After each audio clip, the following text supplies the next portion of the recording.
Guys, this is Shweta. आज है digestion and absorption का लेक्चर सेकंड। प्रीवियस वीडियो में हम लोगों ने देख लिया था कि आपका जो ओरल कैविटी होता है वो क्या होता है, टिथ का जो आपका डेंटेशन होता है, आपका डेंटेशन फॉर्मूला कैसे निकाला जाता है, तो ये सब चीज़ें हम लोगों ने पढ़ लिया था। तो हमारा माउथ वाला पोर्शन, फेरिंग्स वाला पोर्शन कवर हो चुका था। इसके बाद गाइस होता है हमारा ईसोफेगस, जो कि हमने बताया था, जो आपके नेक रीजन में जाता है, फूड पाइप जिसे हम लोग कहते हैं, उसे हम लोग ईसोफेगस कहते हैं। और ईसोफेगस में एक स्पेशल टाइप की मूवमेंट होती है जिसे हम लोग पेरिस्टाल्टिक मूवमेंट कहते हैं। ईसोफेगस में किसी भी तरीके का कोई भी डाइजेशन नहीं होता है, क्योंकि उसमें कोई भी तरीके के एंजाइम नहीं पाए जाते हैं। इसके बाद जो हमारा नेक्स्ट पार्ट आता है वो है स्टमक। स्टमक की अगर हम लोग बात करें तो स्टमक जो है, oesophagus lead to stomach, opening of stomach is guarded by sphincter gastro oesophageal. मतलब कि जो ईसोफेगस है वो कहाँ जाकर ओपन होता है, वो स्टमक में ओपन होता है। और जो स्टमक की जो ओपनिंग है वो एक स्फिंक्टर से गार्डेड होती है। स्फिंक्टर मतलब कि आप एक दरवाजे की तरफ से समझ सकते हैं। मतलब कि जो वन साइड दरवाजा होता है, मतलब एक साइड से ही खुलता है, दूसरी साइड से नहीं खुल सकता, चाहे कितना भी प्रेशर हम लोग डालें। सेम वैसे ही कुछ दरवाजे जैसे वॉल्व्स लाइक स्ट्रक्चर होता है जिसे हम लोग स्फिंक्टर कहते हैं। तो हमारे स्टमक में भी पाया जाता है, जिसे हम लोग गैस्ट्रो ईसोफेजियल स्फिंक्टर कहते हैं।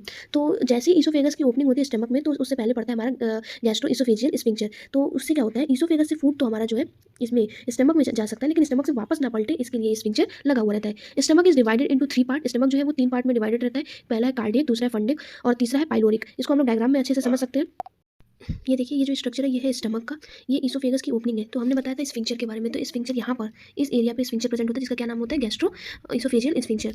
यहाँ से फूड जो होता है अंदर की तरफ जाता है। अब स्टमक का भी हमने पार्ट आपको जो बताया है वो है फंडस पार्ट होता है, जो थोड़ा सा आपका ऊपर की तरफ शिफ्ट होता है। बीच में कार्डियक पार्ट होता है, जहाँ पे ईसोफेगस की ओपनिंग होती है उसके जस्ट सामने वाले पार्ट को हम लोग कहते हैं कार्डियक पार्ट। सबसे नीचे वाला पार्ट जो होता है उसको हम लोग कहते हैं पाइलोरिक पार्ट। यहाँ पर भी एक और स्फिंक्टर प्रेजेंट होता है जिसको हम लोग पाइलोरिक स्फिंक्टर कहते हैं। फिर यहाँ से आपका फूड नीचे की तरफ चला जाता है।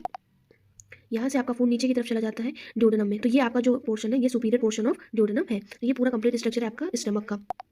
नेक्स्ट हम लोग बात करें इस डायग्राम की, तो ये आपका जो डायग्राम है ये रिप्रेजेंट कर रहा है कि जो पूरी एलिमेंट्री आपकी कैनाल है from mouth to to anus, वो उसमें क्या होता है 4 लेयर्स पाए जाते हैं। अगर आप मान लीजिए इसका क्रॉस सेक्शन काट के देखेंगे तो आपको ये 4 तरह की लेयरिंग मिलेगी, जिसमें सबसे बाहर वाले लेयर को हम लोग सेरोजा कहते हैं। उसके जस्ट अंदर वाले लेयर को हम लोग कहते हैं मस्कुलैरिस। मस्कुलैरिस जो होता है वो 2 पार्ट में होता है, बाहर की तरफ लॉन्गिट्यूडनल और अंदर की तरफ सर्कुलर मसल्स होते हैं, उसमें पाए जाते हैं। इसके बाद नेक्स्ट लेयर, उसके और अंदर लेयर जो आता है उसको कहते हैं हम लोग सब म्यूकोजा, और सबसे अंदर वाला आपका म्यूकोजा लेयर होता है। ल्यूमेन जो है हम लोग का जो खाली पोर्शन, जो ट्यूब लाइक स्ट्रक्चर है, खाली पोर्शन है, उसको हम लोग ल्यूमेन कहते हैं।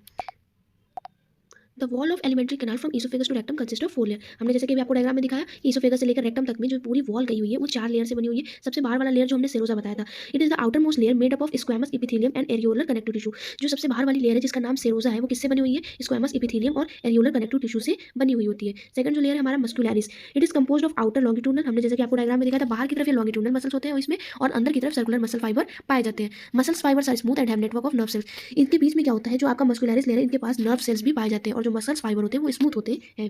थर्ड जो हमारी लेयर है वो है submucosa. It consist of loose connective tissue richly supplied with blood and lymphatic vessels. जाहिर सी बात है कि ये लिविंग ऑर्गन है तो इसको भी ब्लड की जरूरत होगी। तो जो थर्ड वाला हमारा सबम्यूकोसा लेयर है, इसमें आपका क्या होता है, लूज कनेक्टिव टिश्यू होते हैं जिसके पास बहुत सारे ब्लड और लिम्फेटिक वेसल्स पाए जाते हैं। Meissner's plexus is present between the muscular coat and mucosa that control the secretion of intestinal juice.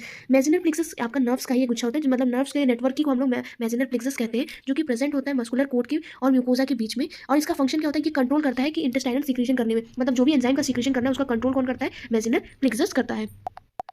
Next जो आपका लेयर है वो last layer mucosa, it is the inner most layer lining the lumen of the alimentary canal. अगर आप देखें तो जो lumen alimentary canal का मतलब जो खाली जगह उसको लाइन करने वाला कौन सा लेयर है, आपका म्यूकोजा लेयर होता है। इट हैज इरेगुलर फोल्डिंग, अंदर की तरफ देखिए इरेगुलर टाइप की फोल्डिंग है, स्मूथ फोल्डिंग नहीं है। तो ऐसा ही जो इरेगुलर फोल्डिंग स्टमक में होता है उसको हम लोग र्यूगे कहते हैं, और जो स्मॉल इंटेस्टाइन में ऐसे फिंगर लाइक प्रोजेक्शन पाया जाता है जिसको हम लोग विलाई कहते हैं। Mucosa form the gland in stomach. Mucosa का काम क्या होता है, वो ग्लैंड्स का फॉर्मेशन करता है स्टमक में, जैसे कि गैस्ट्रिक ग्लैंड्स है। अब बात करते हैं कि हमारे पूरे डाइजेस्टिव सिस्टम में किस किस टाइप के ग्लैंड्स पाए जाते हैं। तो सबसे पहला जो हमारा है वो सलाइवरी ग्लैंड होता है। सलाइवरी ग्लैंड हमारा कहाँ प्रेजेंट होता है, बकल कैविटी में प्रेजेंट होता है, या ओरल कैविटी आप कह सकते हैं। इसका जो फंक्शन होता है ये सलाइवा सीक्रेट करता है, जो मुंह में आपके लार बनती है वो जो सीक्रेट करने का काम किसका होता है, सलाइवरी ग्लैंड का। In human being salivary gland are 3 pair. Human beings में 3 पेयर में सलाइवरी ग्लैंड पाए जाते हैं, पैरोटिड, सबलिंगुअल एंड सबमैंडिबुलर। नाम से आपको पता चलेगा जो पैरोटिड ग्लैंड है वो आपका यूस्टेचियन ट्यूब के पास पाया जाता है, सबलिंगुअल आपके जीभ के नीचे एक ग्लैंड पाया जाता है, और सबमैंडिबुलर मतलब मैंडिबल्स के पीछे आपके पाया जाता है। तो ये 3 तरीके के ग्लैंड्स हैं जो हमारे ओरल कैविटी में प्रेजेंट होते हैं, और इनका फंक्शन होता है क्या, सलाइवा का सीक्रेशन करना। नेक्स्ट जो हमारा ग्लैंड है वो है लीवर। लीवर जो है हमारा लार्जेस्ट ग्लैंड है ह्यूमन बॉडी में, और जो कहाँ पर लाई करता है, in the upper right side of the abdominal cavity. आपके एब्डोमिनल कैविटी के अपर राइट साइड में लीवर प्रेजेंट होता है, just below the diaphragm, diaphragm के जस्ट नीचे। Hepatic lobule covered by Glisson capsules are the structure and functional unit of liver made up of hepatic cells. Liver जो होता है वो कई सारी हेपेटिक सेल से मिलकर बना होता है, जिसे हम लोग हेपेटिक लोब्यूल कहते हैं। और ये जो हेपेटिक लोब्यूल है ये एक कवर से कवर्ड रहता है, जिसे हम ग्लिसन कैप्सूल कहते हैं, और यही हमारा स्ट्रक्चर और फंक्शनल यूनिट ऑफ लीवर है। The secretion is stored and concentrated in gall bladder. जो भी सीक्रेशन होता है लीवर का वो कहाँ पर जाकर स्टोर होता है, गॉल ब्लैडर में, और वहां जाकर वो बस कंसंट्रेट होने का काम वहां होता है। Bile duct and pancreatic duct open together in the duodenum by common duct guarded by sphincter of OD. इसका मतलब क्या है, जैसे कि आप ये डायग्राम में देखिए, तो ये आपका क्या है, गाल ब्लैडर है और ये क्या है आपका डक्ट फ्रॉम लीवर। तो यहाँ से इसको हम लोग कहेंगे बाइल डक्ट। ये दोनों जो ट्यूब दिखाई दे रही है ये बाइल डक्ट है और ये गाल ब्लैडर का जो डक्ट है। तो बाइल डक्ट और जो डक्ट है गाल ब्लैडर से आया हुआ, ये दोनों एक जगह एक पॉइंट पे एक जगह मिलते हैं, जिसको हम लोग कहते हैं कॉमन बाइल डक्ट। और यहीं पर आपका क्या होता है, एक और स्फिंक्चर होता है। जैसे कि आपने स्टमक में पहले स्फिंक्चर पढ़ लिया, वैसे यहाँ पे भी एक स्फिंक्चर होता है जिसको हम लोग स्फिंक्चर ऑफ ओडी कहते हैं। तो ये आपका स्टमक का स्ट्रक्चर है। ये आपका स्टमक के साइड में यहाँ पे पैनक्रियाज है, पैनक्रियाज अपना सिक्रेशन करता है। वहीं जो लीवर सिक्रेट किया रहता है वो गाल ब्लैडर में आके स्टोर होता है और यहाँ से एक कॉमन बाइल डक्ट के पैसेज के थ्रू जो भी सिक्रेशन वो नीचे आपका जाता है। नेक्स्ट जो है आपका पैनक्रियाज। पैनक्रियाज जो है it is soft lobulated greyish pink gland. ये सॉफ्ट मतलब सॉफ्ट ग्लैंड होता है जो ग्रेश पिंक कलर का होता है। इसका वेट हमारा अप्रॉक्स 60 ग्राम का होता है। It consist of exocrine and endocrine portion. Pancreas एक ऐसा ग्लैंड है जिसका एक्सोक्राइन भी सिक्रेशन होता है और एंडोक्राइन भी सिक्रेशन होता है। एक्सोक्राइन पोर्शन जो होता है वो क्या सीक्रेट करता है, वो सीक्रेट करता है अल्कलाइन पैनक्रियाटिक जूस। अल्कलाइन और जो आपका एंडोक्राइन पोर्शन होता है वो आपका हार्मोन सीक्रेट करता है। मतलब कि ये आपका डाइजेस्टिव जूस सीक्रेट करता है एक्सोक्राइन पोर्शन, और आपका जो एंडोक्राइन पोर्शन है ये हार्मोन सीक्रेट करता है जैसे कि इंसुलिन एंड ग्लूकागॉन। तो अभी के लिए इस वीडियो में इतना ही। बाकी का जो हमारा आगे की जो टॉपिक है वो हम लोग नेक्स्ट वीडियो में डिस्कस करेंगे।